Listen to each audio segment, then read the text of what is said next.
Sabi nga niya sa kanta, 'di ba, yung kasing tatag ng kabundukan, hindi magigiba, no? Ang hashtag dapat natin, ang mananatiling matatag hanggang wakas ay siyang maliligtas.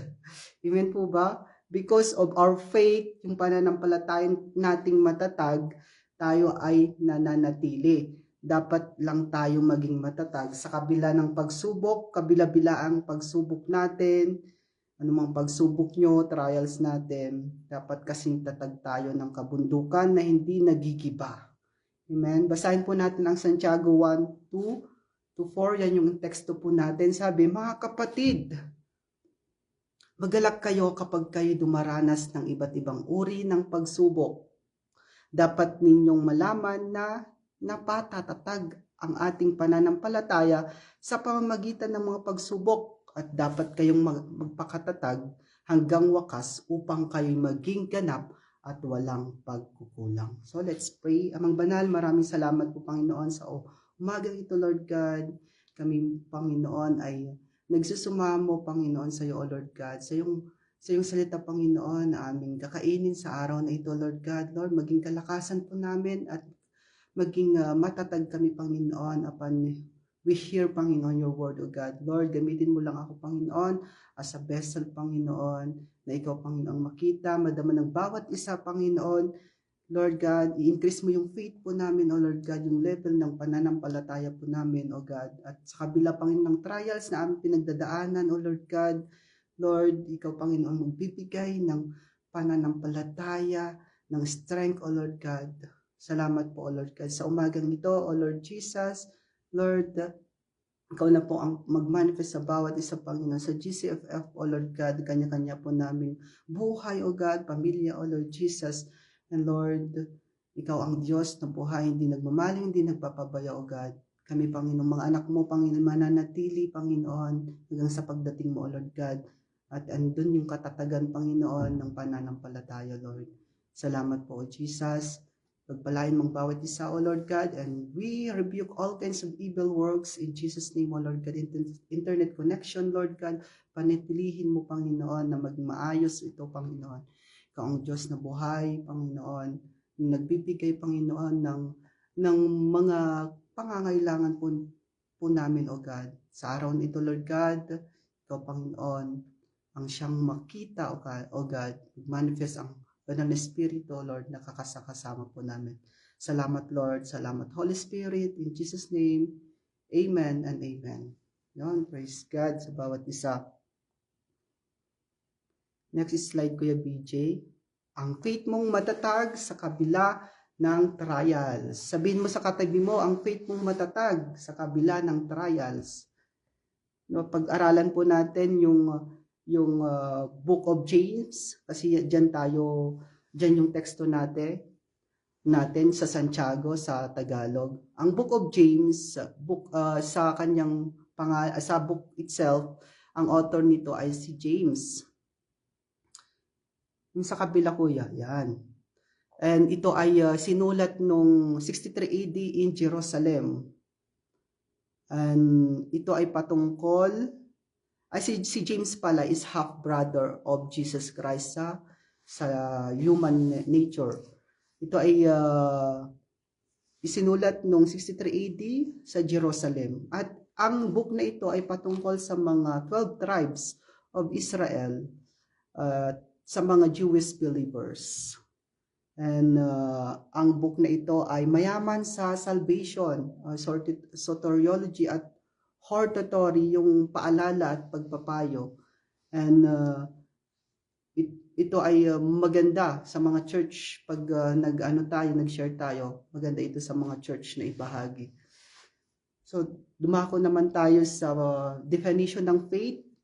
So, sa Greek word is pistis, Hebrew is imuna, Latin is fidem, Tagalog is pananampalataya. Ang right meaning ay yung magandang meaning ng pananampalataya ay makikita sa banal na aklat sa Hebrew 11:1, na kung saan sabi diyan, now faith is confidence in what we hope for and assurance about what we do not see. Yung nananampalataya ka, may confidence ka, may pag-asa ka, na kahit di mo nakikita, ay nandun yung faith mo, nagtatrust ka. Amen? Yan yung tinatawag na faith. Sa Hebrew 11:6, 7, sabi diyan, kung hindi tayo sumasampalataya sa Diyos, hindi natin siya mabibigyan ng kaluguran. Sapagkat ang sinumang lumalapit sa Diyos ay dapat sumampalatayang may Diyos na nagbibigay ng gantimpala sa mga nananalig sa Kanya. So dapat meron tayong faith sa Lord. Sa kabila ng trials, iwag kang susuong sa isang pagsubok kung wala kang bala. So ang bala po natin is pananampalataya sa Diyos. Amen. Kung sarili nating self-faith natin, iba yung self-faith sa faith na galing sa Lord. So dapat ang bala po natin, nagiging matatag tayo kasi meron tayong pananampalataya sa ating Panginoon.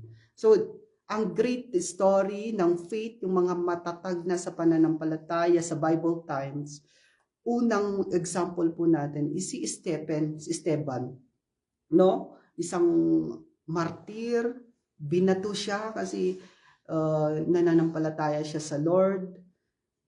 Grabe yung pagbato sa kanya hanggang mamatay siya. Isa sa great faith, yung talagang matindi yung pananampalataya sa Bible character. So isa pa si Abraham. Ano ba ang ginawa ni Abraham? Di ba sinacrifice niya ang kaisa-isa niyang anak na si Isaac. So tinawag din siyang father of faith, si Abraham. And halimbawa pa ng grabe yung faith ay si Job, an overcomer. Lahat nawala sa kanya, kayamanan, ari-arian, anak, ultimo yung asawa niya against sa kanya, no? A great faith, nagkaroon pa siya ng sakit, matinding sakit dahil sa pananampalataya niya sa Diyos. And other is Paul, si Pablo. Marami pang ibang mga si Paul, persecutor siya ni Lord Jesus Christ. And nung na-convert siya, grabe yung tindi ng pananampalataya niya sa ating Panginoon. At syempre, hindi mawawala ang author of faith natin, a history maker, Jesus Christ. Grabe yung faith. Ginawa niyang, grabe yung history maker na nagawa niya sa buong mundo. Because of Jesus Christ, nagpako sa cross, no? Crucifixion, grabe yung faith niya sa Father. Nag-obey siya, grabe yung obedience niya din. So marami pang ibang mga example of great faith sa Bible. Yan lamang po yung mga example natin. Diba, mga kapatid? Sabi nga sa commercial, para kanino ka bumabangon? No, parang Nescafe lang, no? Ngayon naman, para kanino ka nananampalataya? Kay jowa mo ba? Sa mga ari-arian mo ba? Sa mga idols mo ba? Sa mga Diyos-Diyosan? Dapat po wag ganon. Dapat kay Lord lang. Amen po ba? Sabihin mo nga sa katabi mo, nasa physical church, o sa sarili mo, sa Lord lang, faith. No? Nandun yung faith. Kay Lord lang faith. Yes, kay Lord lang tayo, wala nang iba. James 1:2-4, basahin natin sa English. Consider it pure joy, my brothers and sisters, whenever you face trials of many kinds, because you know that the testing of your faith produces perseverance, that perseverance finish its work, so that you may be mature and complete, not lacking anything. Ang main points po natin na pag-aaralan ay una ay trials. Yan yung situation natin. Ikalawa is testing. Yan yung the test. Ikatlo is endurance, the immediate fruit. Ikaapat is maturity, the ultimate fruit. Unahin po natin ang first point. Trials, yan yung situation natin. Sabi sa verse 2, consider it pure joy, my brothers and sisters, whenever you face trials of many kinds. Yan ang situation ng mga carnal Jewish or the 12 tribes na nakakaranas ng trials. Ang sitwasyon mo ngayon ay kabakyabilaang pagsubok. Lahat tayo hindi exempted sa pagsubok, mga kapatid. Daming pagsubok sa buhay. In every trials, mga kapatid, we need to feel joy, na sabi dyan sa Santiago. Maggalak pa rin, no? Maggalak pa rin kahit ng dami-dami nating pagsubok. Sabi nga sa Romans 12:12, sabi, maggalak kayo. Grabe yung reminder sa atin. Maggalak kayo dahil sa inyong pag-asa.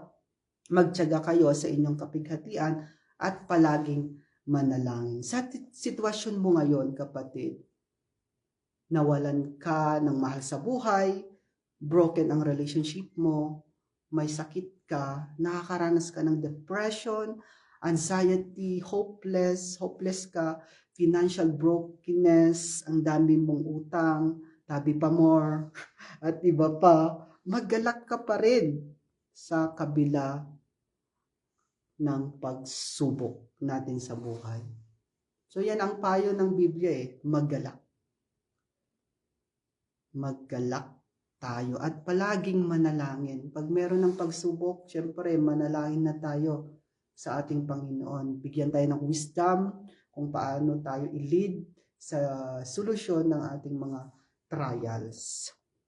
Application po natin, mapalad ang taong nananatiling tapat sa kabila ng mga pagsubok, sapagkat matapos siyang subukin, tatanggap siya ng gantimpala ng buhay. Yung gantimpala ng buhay, ito yung crown of life na ipinangako ng Panginoon sang umiibig sa Kanya. So, napagtagumpayan po natin ang mga trials po natin sa buhay, sa judgment, Bema judgment, na kung tabawagin ay judgment of rewards, ipapatong ng Lord, nasa Bible yan, ang gantimpala ng buhay, the crown of life, ang reward sa'yo. Pag nag-persevere ka na napagtagumpay mo ang lahat ng pagsubok na merong pananampalataya sa Diyos, papatungan ka ng crown of life. Ito ang makakamit ng mga mananampalataya na nag-persevere under trials. Minsan dumarating ang pagsubok na di natin may iwasan. Nalulungkot tayo, nagdadalamhati tayo, nanghihina tayo. Kasi nasa flesh pa tayo Nagmamanifest na tayo ay may pakiramdam. Amen po ba? May sense na gumagana sa atin. Nasasaktan tayo. Siyempre, dapat pag nasaktan, umaray. Alangan pag nasugatan ka, reaction mo, tumatawa. So, ang point ni Santiago dito, ni James, ay ang principles, kunin natin yung principles of being joyful kahit na ang daming trials sa buhay. So praise the Lord pa rin, praise the Lord pa rin. God is good all the time pa rin, na nakangiti, magalak. So itaas po natin ang faith natin at ibaba po natin yung emotion po natin. Amen po ba? Yun yung unang points po natin. The trials, ito yung situation po natin. Ikalawa po ay the test. Verse 3a, knowing that the testing of your faith. So, sinusubok ba tayo? Sinusubok yung pasensya natin? Ito na yung testing Iti-test ang iyong level of faith. So, sa awit 46:1, ang Diyos ang ating lakas at kandungan at handang sumaklolo kung may kaguluhan. No, ang ganda ng pangako ng Lord. He is our strength and refuge. Pag tayo'y nakakaranas na ng testing, andyan yung Panginoon na magbibigay ng kalakasan natin. Siya ang kanlungan po natin.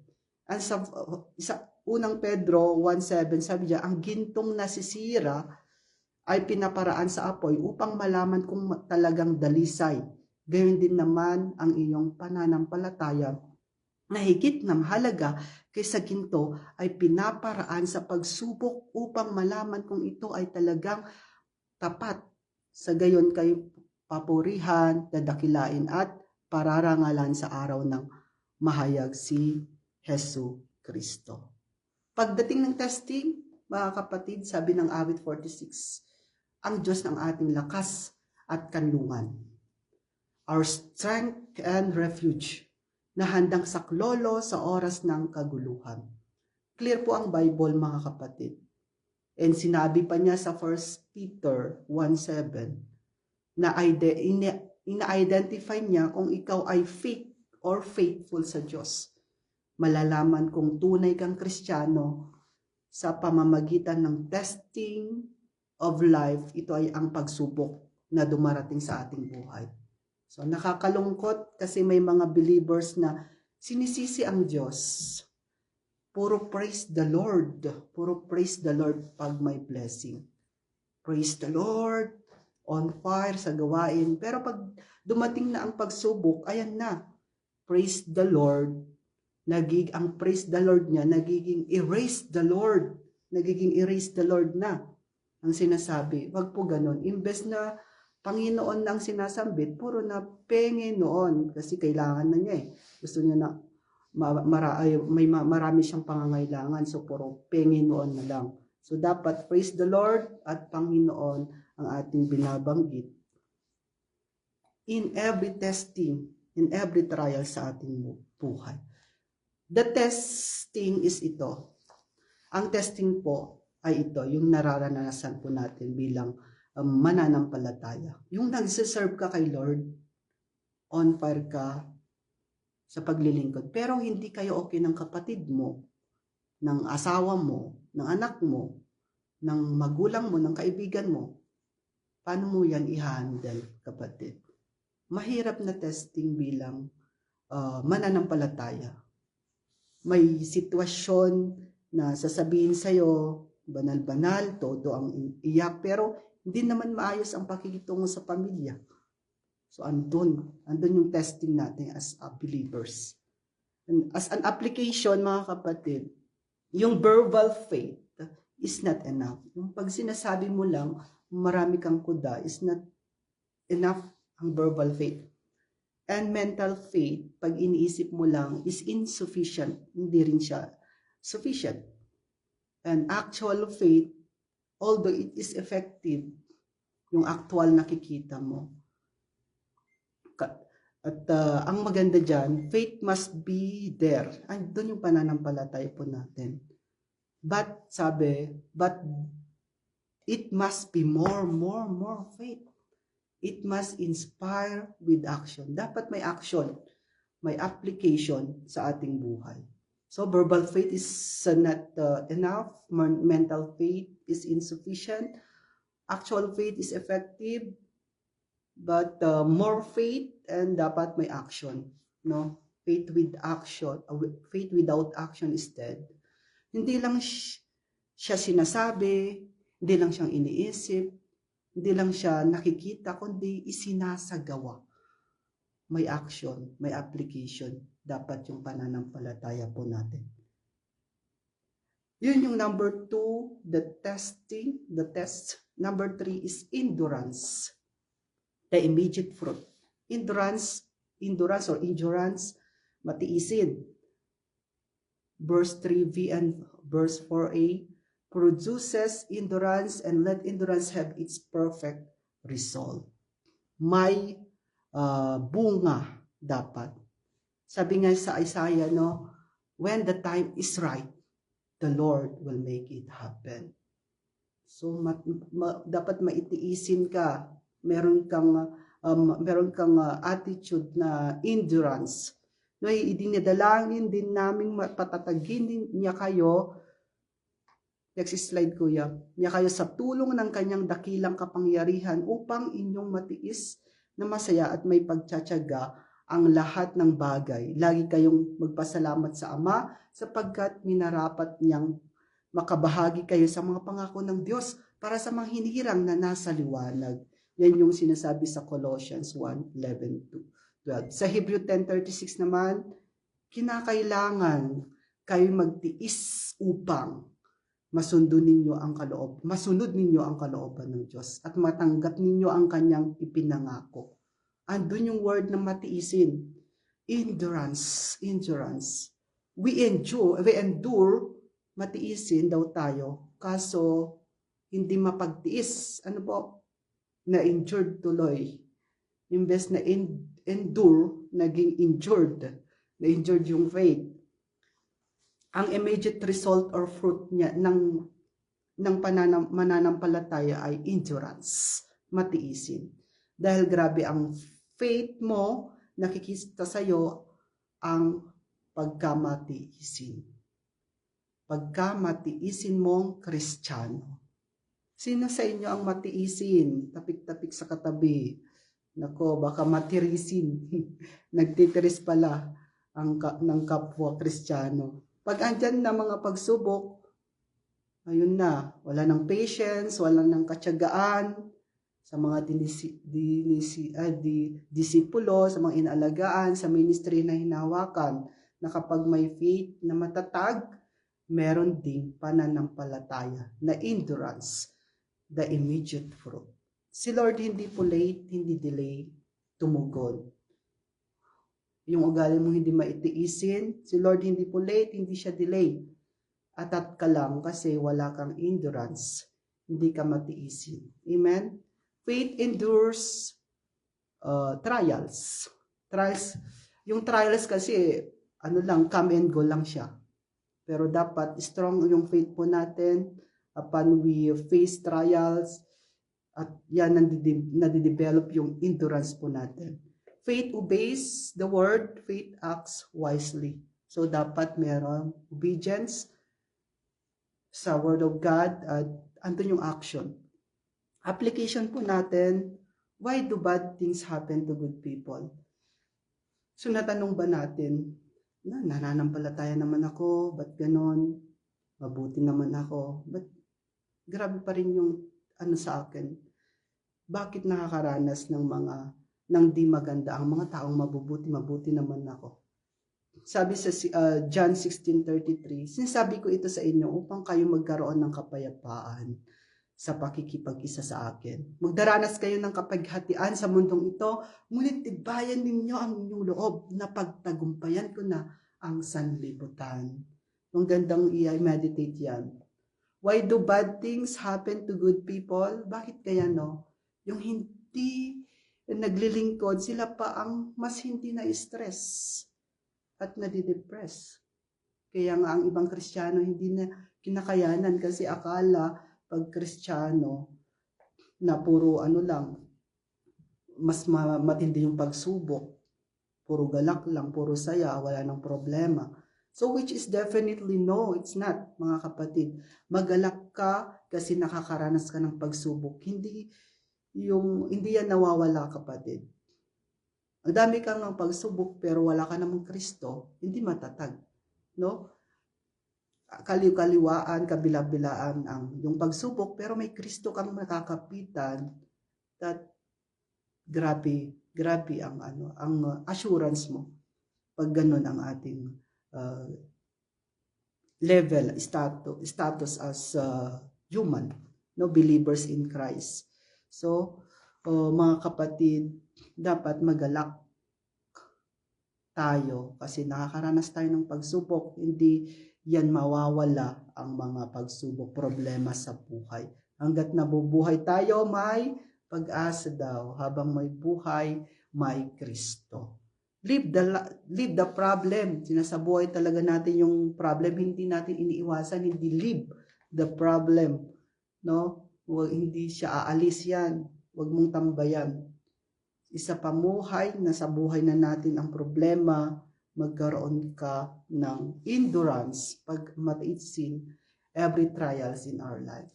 And then naman ang Panginoon natin, mga kapatid. So kailangan lang kailangan niya is yung faith po natin na talagang grabe yung faith po natin sa Panginoon na kahit pa ang sitwasyon natin, kahit ang mga prayer natin is no, answer niya is no, andun pa rin yung pananampalataya natin. Endurance, mayroon tayong ugaling matiisin.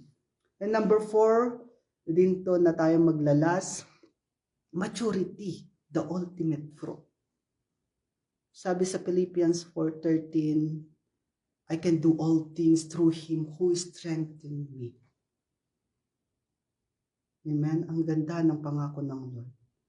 Na sapat, matatag, matibay, matured, na sapat na pagdidesisyon na sa tamang direksyon.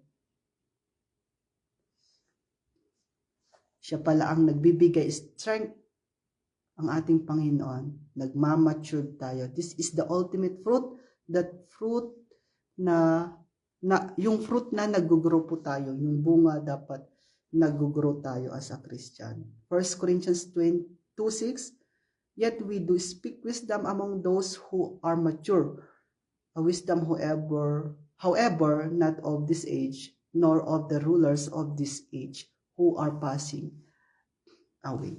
Pag nagmamature tayo as a Christian, andun yung wisdom na galing sa Lord, hindi wisdom na galing sa mundo. Kasi sabi nga niya sa 1 Corinthians 2:6, yung wisdom daw ay dito pass away. Pero yung wisdom na galing sa Lord ay nananatili ito. Nagbibigay siya ng grabing faith, maturity in faith, the ultimate fruit. So that you may be perfect and complete, lacking in nothing. Sabi niya sa verse 4b ng James. So maturity, the ultimate fruit sa Christian life, napakahalaga po ng maturity in faith. Talagang we bear much fruit.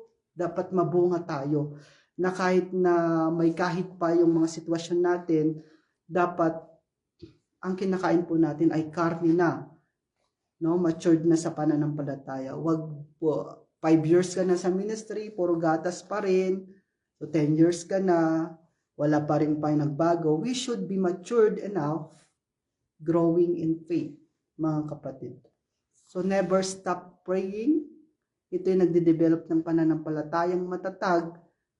Kaya nga, skafit lang tayo sa ating Panginoon. Application po natin, sabi dyan, anong dapat ginagawa ng may matatag na pananampalataya? So, i-acronym po natin yung meaning ng faith. Faith is stand for F, first, put God first. Seek ye first the kingdom of God and His righteousness. Sabi niya sa Mateo 6:33, no, na kailangang unahin ang Lord first, put God first, letter F. So siya yung first priority natin, first love natin, first choice natin, si Lord. Unahin lagi si Lord. And letter A is available. Dapat laging available, hindi yung busy-busyhan. Amen po ba? Ang daming kaabalahan sa buhay. So, dapat available tayo. So, Galatians 5:30, you, my brothers and sisters, we call to be free, but not use your freedom to indulge the flesh. Rather serve on one another humbly in love. So, dapat available tayo lagi sa Panginoon, hindi available sa mundong ito. And letter I, mabilis lang to kasi application naman yan. Intimacy. Pag sinabing intimacy, andun yung closeness sa ating Panginoon. Intimate relationship natin sa ating Panginoon. You are my friends if you do what I command, sabi ng Panginoon sa John 15. So kaibigan kita kung ikaw ay sumusunod sa aking mga utos. Dapat meron tayong intimacy sa Lord.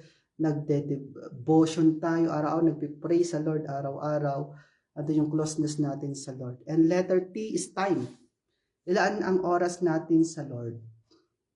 Amen. Ilaan natin ang oras natin sa Lord. Mateo 14:23, after he had dismissed them, he went on a mountainside by himself to pray. Later that night, he was then alone. Even pala si Jesus, he used his time to pray to the Father. Our time is for the Lord only. Time is gold, ika nga. But our time is for God dapat. Yun yung time, yan yung mga abbreviation na kung saan dapat ginagawa ng may matatag na faith, may matured faith. Hope, letter H, may the God of hope fill you with all joy and peace as you trust in Him, so that you may overflow with hope by the power of the Holy Spirit. God is a source of hope, mga kapatid.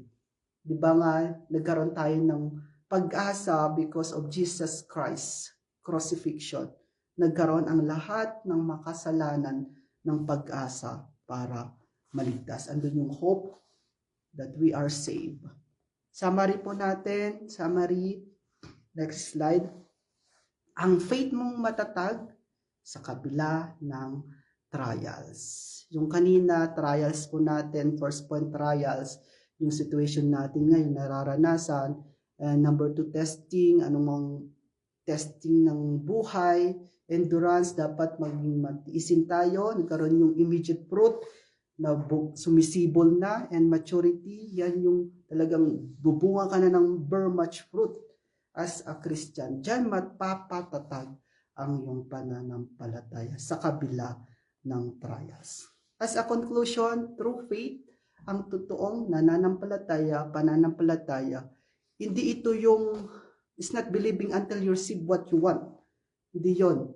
Kundi, dapat trusting God, even the answer is no. Kahit no ang answer ng Lord, nandun pa rin yung faith mo. Yan yung tunay na pananampalataya.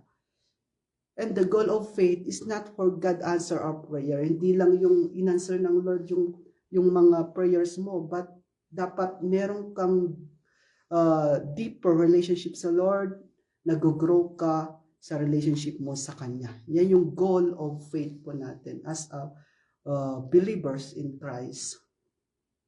Amen. Kung wala tayong faith, mga kapatid, we can never discover kung gaano kalawak ang Diyos, kung gaano natin makikita yung arok ng Diyos, yung grabe yung sovereignty of God, yung pagmamahal niya sa atin kung wala tayong faith. Kung meron tayong true faith, sabi niya, is not measured in its ability to move mountains, rather by its ability to trust and love God even when the mountain remains. Now, may kasabihan na faith can move mountains.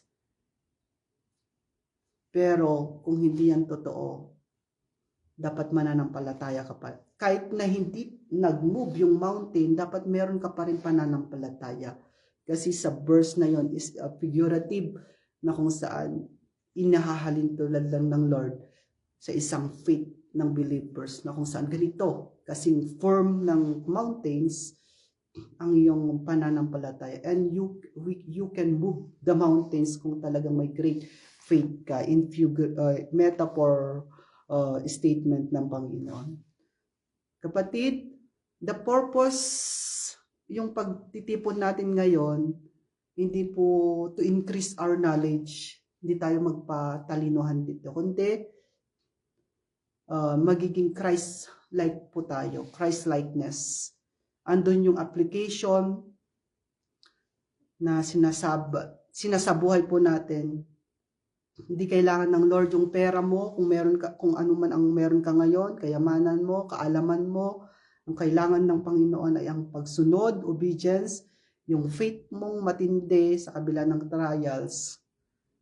At yun ang gusto ng Panginoon, obedience and faith sa ating Panginoon.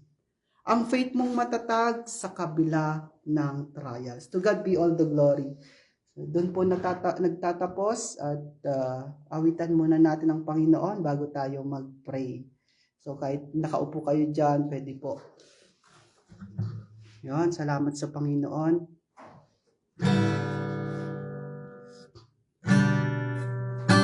Shout out sa mga nasa online, Imelda, Brother Bean, Smiling, diba pa? Shout out sa Physical Church, Kuya BJ, our slide presenter, Genesis, Kuya Oscar, at Kuya Michelle na nagtatrabaho, Kuya Julie, Frederick, salamat. Praise the Lord.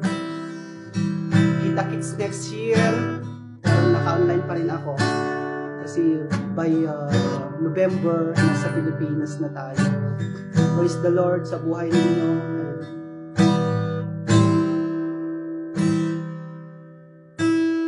Ikaw ay mabuti, bawat sandali.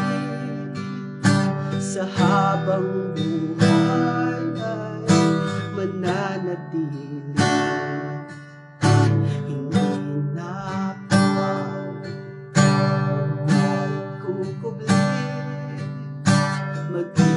sa dilim ng gabi. Sandigang pangako, lakas at pag-asa ng aking puso. Hindi namin pagkakataon, patunay ng katapatan mo sa dalamhati at sa kabiguan, sa pagluha ng pusong nasugatan, sa pagsubok na iyong pinahintulutan. Salamat, Panginoon, katugunan sa aking dalangin, sa kalakasan sa'yo'y galing, sa pagtuturo at pagtutuwid mo sa akin. Salamat, Panginoon, salamat. Sandigang pangako, lakas at pag-asa ng aking puso. Hindi namin pagkakataon, patunay ng katapatan mo sa dalamhati at sa kabiguan, sa pagluha ng puso na sugatan, sa pagsubok na iyong pinahintulutan. Salamat, Panginoon, sa katugunan sa aking dalangin, sa kalakasan sa'yo'y nanggagaling, sa pagtuturo at pagtutuwid mo sa akin. Salamat, Panginoon, ikaw ay mabuti, ikaw ay tapat, sa'yo ang papuri, pasasalamat. Ikaw ay mabuti, ikaw ay tapat, sa'yo ang papuri, pasasalamat. Sa dalamhati at sa kabiguan, sa pagluha ng pusong nasugatan, sa pagsubok na iyong pinahintulutan. Salamat, Panginoon, katugunan sa aking dalangin, sa kalakasan sa'yo'y nanggagaling, sa pagtuturo at pagtutuwid mo sa akin. Salamat. Kumaya po tayo, Panginoon, salamat. Yes, Lord God, maraming salamat po, Panginoon, sa oras na ito, Panginoon. Isa na naman, Panginoon, salita mo, Panginoon, amin, Panginoon, nakain sa araw nito, Lord God, na magiging sandata po namin sa aming buhay, Lord God. Maraming salamat po, Panginoon, sa kabila ng pagsubok, O Lord God, kami po nagtatatag, Panginoon, sa aming pananampalataya. Salamat, Lord. Maraming salamat, Panginoon, sa lahat, Panginoon, ng ginawa mo wala po sa amin, O Lord God. Yes, Lord, anuman Panginoon, pinagdadaan ng bawat isa ngayon, Lord God, andun pa inyong katatagan, Panginoon. Andun pa inyong pananatili, Panginoon. Andun pa inyong pagkakaitiisin, O God. Andun yung patience, O Lord God. Andun pa inyong mga ng banal na Espiritu, Panginoon, pagmamahal, O God, pagpipigod sa sarili, O God, righteousness, O God, peace, Lord Jesus, gentleness, O Lord God, kindness, Lord God. Salamat po, Panginoon. Banal na Espiritu, patuloy mo pang pour out, Panginoon, yung pananampalataya, Panginoon, na sa iyo lang sumakapit, O Lord God. Sa iyo lang pananampalataya, O God. Sa iyo, Panginoon, ang purihan, O Lord, lahat ang ginagawa, Lord God. Sa ministry, O Lord God, ano man, Panginoon, pagsupok na naranasan ko ng ministry, andun, Panginoon, na still, Panginoon, nananatili kami, Panginoon. Hanggang sa pagdating mo, O Lord God, Lord, bigyan mo kami, Panginoon, ng katatagan, Panginoon, ng pananampalataya, O Lord God. Salamat, Panginoon. Kayo po ang dahilan kung bakit kami, Panginoon, nananampalataya, O God. Pagpalain mo bawat isa, Panginoon. Thank you, Lord God. Thank you, Jesus. Thank you, Holy Spirit. Amen and amen. Praise God.